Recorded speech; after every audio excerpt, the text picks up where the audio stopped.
Today is the final day for the public to pay their respects to Pope Francis before his funeral tomorrow morning at the Vatican.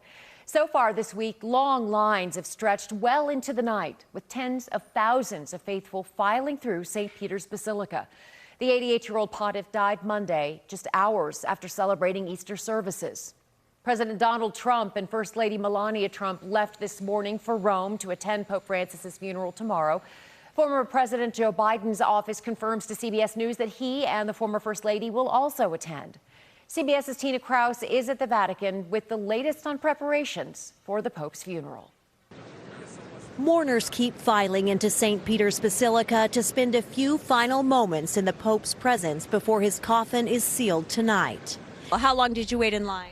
I think it was about 3 hours, 3.5 hours, so not terrible.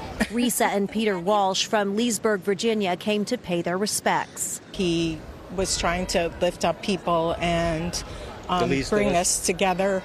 Yeah. Humility, yeah, no doubt. Which He's a good man.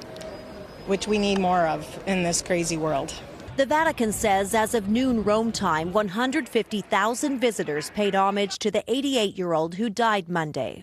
The Vatican says the funeral Pope Francis wanted was one of a pastor and not of a monarch, but royalty will attend. 10 monarchs in all, along with 50 heads of state, including President Trump and former President Biden, one of only 2 Catholic U.S. presidents. President Trump spoke fondly of the Pope as he and the First Lady left for Rome. I met him twice.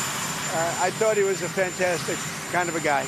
After the funeral, there will be a nearly 4-mile-long procession to the Basilica of St. Mary Major, where Francis chose to be buried. You know he'll be buried in the other church, only in a simple coffin. What do you think of this?